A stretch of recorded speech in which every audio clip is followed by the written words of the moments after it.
Hello, and welcome back to another video. It's an actual pleasure to have you here, so thank you so much for clicking on this thumbnail. And yeah, so I thought I'm going for a bit of a wander again today, but not in my usual little surroundings. And for this week's video, I thought I would discuss with you about street photography and how to sort of start out and what the best settings and what sort of practices you can put together to try to get the best out of your street photography. And don't worry, I do get the irony that I'm going to talk about street photography whilst in the middle of a forest. I get it, I understand, but I'm going through a process which I'll probably explain in another video. But for the time being, how about you grab yourself a drink, sit back, relax, and enjoy the video.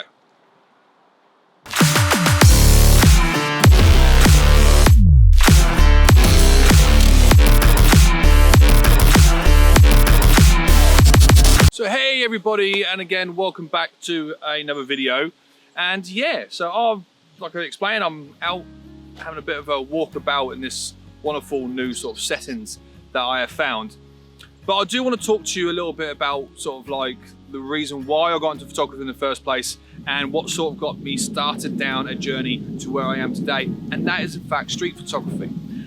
Now, street photography isn't new. It isn't something that's exploded in the last 5 or 10 years. It's always been a very popular style of photography.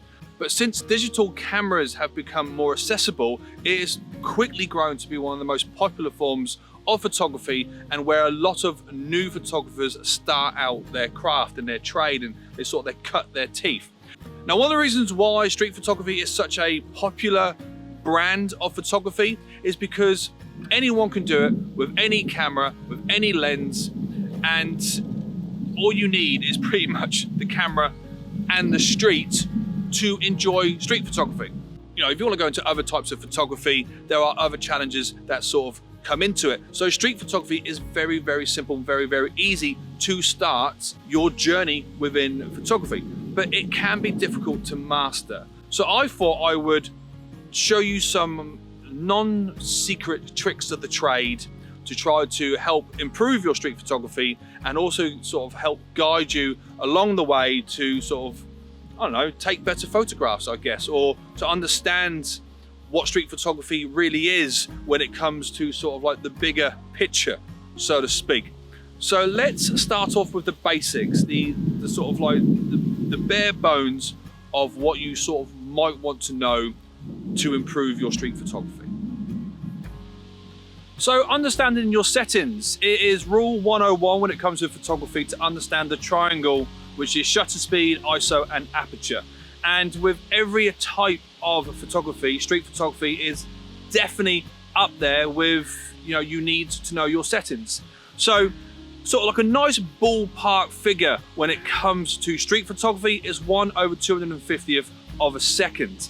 Now, shutter speed should be fast enough to catch minimal motion, so somebody walking along the street, but slow enough to allow a decent aperture so you can potentially play around with the sort of depth of field within street photography. Now, of course, with these type of settings, it is all down to artistic license. How much of the freeze frame that you want, so obviously you crank up the shutter speed, or how much blur you want in your photograph, so you bring it down slightly. So a good sort of average sort of point to start off with is 1/250th, and you can sort of play around with that dial a little bit as you feel fit as an artist to sort of like what you want to capture within your sort of particular frame.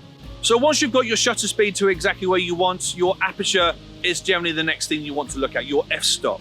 And a good sort of market field is f8 to f11. Now this gives you a fantastic range of a depth of field, especially when you're working with that type of sort of shutter speed as well, to get a good sharp image with the sort of subject, say it's a person, all the way up to sort of f11, where you get a lot more of the frame in focus as well. And that gives you sort of like the ability to get like a nice sharp image which is generally what we are looking for when we take a photo in the first place, is this sharp image. Some subjects do like, and it fits the depth of field. When you are focusing on one particular thing and you want to bring the viewer in to that subject, yeah, you want a bit of bokeh in the background, something out of focus in the foreground to draw the eye into that subject. Be it, again, a person, especially if you're shooting through something like railings or a gate or anything like that, to have the foreground out of focus and the background slightly out of focus to bring the sort of like what you want the viewer to see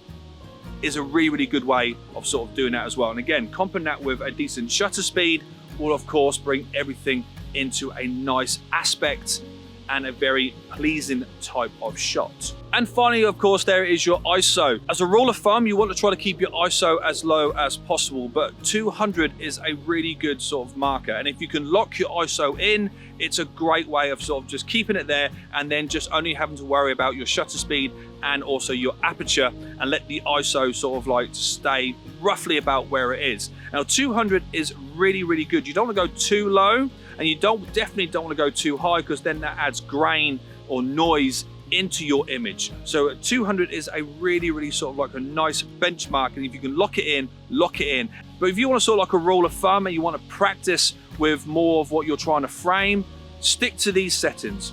1/250th, the aperture between f8 and f11, and your ISO around 200 to 250 is a good starter block. As you're practicing, stick to these sort of like little sort of tinklets of information, but let's sort of dive a little bit deeper on how to make your photographs stand out as a street photographer.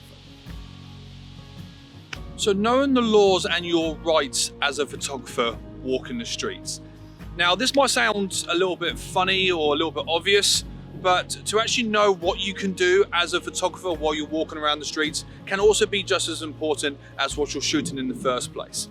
Now, as a whole, we are quite lucky as street photographers, which means we can go out and we can shoot anything we want as long as we are standing on public ground. And that is the important part of it, to make sure we are in fact standing on public ground, like in a park, like on a city street, anywhere like that, and you can pretty much take a photograph of anything or anyone you would like. And without a doubt, as a street photographer, especially if you've got a big chunky camera, you will be stopped by a member of security or somebody asking what you are doing and why you are here. Generally in this situation, you just got to be polite and kind and go, I'm sorry, I didn't realize, no worries at all, I'll move on. But if you know your rights and what you can and cannot do as a street photographer, it can make your life a little bit easier. But what you want to do is also check the laws of the locations that you are in. For example, I'm mainly in London. I know that I can walk the streets of London with a lot of freedom, but there are laws from other countries where you can't sort of take photographs freely. For example, a friend of mine recently got himself into trouble in Amsterdam because he was doing street photography in the red light district. You're not allowed to take photographs within that area out of respect for the men and women that work within that area, and they have suggested that no one takes photographs there. So, you know, he was told off, he was asked to move on, and in one case he was actually asked to delete photographs from his camera so he couldn't use them going forward. So it is very important to double check these things, but like a rule of thumb, you are sort of allowed to shoot where you want, who you want, and what you want, as long as you are respectful of the subjects that you are in fact shooting. Now, this is quite a nice little walk. I'm enjoying this. Hope you're enjoying this as well. And I'm going to take this opportunity to say, if you are in fact enjoying it, it would mean a lot if you would like the video. And if you like this type of videos and other things that I do, hit the subscribe button. But let's talk about the difference between street photography and street portrait photography. So apparently, there's a huge debate about it. Okay, so the difference between street photography and street portrait photography, is there actually a difference? Well, it has been massively debated amongst the genre at the moment that they are two completely different things. And I can sort of see both sides of it. Now, it took me a very, very long time, almost over a year, to earn the courage to start taking pictures of random people on the streets. I found it very intrusive. I found it very nerve-wracking. I didn't want them to get angry at me. So I concentrated mainly on architecture photography. And yeah, I loved it, but I wanted to branch out. I wanted to start capturing street photography in its raw essence. I don't know the best way to describe it, but I hope you know what I mean when I mean by sort of like how you imagine what street photography is. It's a capturing a moment of random life, of somebody flagging down a taxi, somebody begging for money, someone selling the big issue, whatever it is, rather than just sitting there taking photographs of buildings and trying to find new ways to make these buildings look sensational. And that is it, because these buildings have been here for hundreds of years. They'll be here for hundreds of years after you die, but capturing somebody's moment in life is a moment that you'll never capture again. So I sort of understand it. And if you don't have the courage to take photographs of people straight away, that's fine. Practice your skills by walking around, and you sort of evolve eventually in just capturing people sort of by accident. If you're taking a picture of St. Paul's Cathedral, for example, you're going to capture people. There are people around St. Paul's Cathedral. So unless you're doing a quite sort of tight, close-up shot of the building itself, you're going to capture people. So eventually you become a little bit more sort of adept of capturing random people and their lifestyles. Now, of course, this does cause other issues, because if you're taking a photograph of a complete stranger and they see you, they might not want you to take their photograph. So they might approach you and go, listen, are you taking my photograph? Could you not take my photograph? And then all you got to do is apologize and go, oh, I'm very, very sorry. Let me delete it for you. Or then again, explain what you are. Explain what you are doing. So I am a street photographer. I am just capturing a moment in time, and you looked like a sensational subject. And if you like, let me know your name and I can send it to you. And then they generally come a little bit more sort of appreciative because you've communicated with them. Or in some aspects, which I have done in the past, is that I have taken a photograph which I thought was really, really nice, of a nice moment between a couple, and then I approached them and go, I'm sorry guys, I'm a street photographer. I've just taken this really, really nice photograph of you. Can I have your email and I'll send it to you? So yeah, be wary, and obviously take your time if you're not comfortable in shooting people overall. But yeah, there can be a sort of like a case. Is street portrait photography the same as street photography? Yeah and no, really. But let's swiftly move on to how to make you stand out as a street photographer and talk about your artistic license on what you can do to catch somebody's eye. Now, street photography is a very drowned out market. Like I said before in the beginning of the video, there are a lot of people starting out with street photography. It's how many of us start off before we move on to other genres to try to make a living. So ways of trying to make your photography stand out and how to make it just that little bit sort of eye-catching. Of course, we're going to be sharing this on social media, and we want people to stop and admire our work. And there are many, many ways of doing this. It's not just simply going out, finding a great building or great moment and taking the photograph. Experiment with different aspects of street photography. Something else which a lot of people seem to sort of like doing is the mixture between black and white and color street photography. There is nothing wrong with either. Of course, the reason why black and white photography has become the sort of like mainstream way of doing street photography is because that's how film started. We didn't have color film when people first started going out taking photographs. So there's still this underlying sort of respect for black and white street photography. But since the digital age, colored street photography has become a new form. But try to think a little bit different. Try to sort of think outside the box. Try to remember that maybe 100 people before you have sat in that particular location and taken the same shot. So look out for forms and shadows. Different types of day, you get different types of shadows, especially during a sort of like the summer months. So maybe have a bit of an eye out for where the sun is and where the shadows cast over a certain corner or certain location. Look at framing your subject as well. Shoot through something, shoot around something, use something in the foreground to bring focus into your subject matter or into the sort of background a little bit.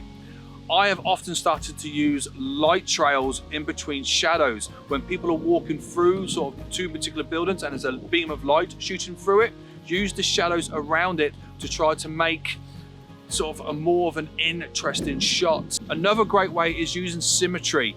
Photography can be about symmetry, and buildings and architects generally make their sort of buildings symmetric. So play around with that a little bit. Use symmetry. We are attracted to symmetry as a viewer, as a person, and we'll sort of like stop and admire that photograph a little bit more. And that's when you start seeing more details in those particular types of shots. Experiment with blur. You don't always need to have a fast shutter speed. Slow that shutter speed down a little bit, especially if you've got somebody sat on a bench reading a newspaper. They're probably going to be quite still. So bring your shutter speed down a little bit, go to the other side of the road and try to capture the traffic moving past in a blur, but have your subject matter in focus. And that again will bring such a wonderful sort of aspect to your photography, to your photos. So start experimenting a little bit with your shutter speed and sort of your aperture. Make the motion blur around a still subject, and once again that is bringing a new sort of layer, a new level to your photography. But guys, that is it for this video. I hope you enjoyed it. If you have, you know what to do. Hit the like button just down there. It takes literally seconds out of your day. And if you'd like to see more of what I do and how I shoot the living world around me, please consider subscribing to the channel. But until next time guys, I will see you in the next video. Bye.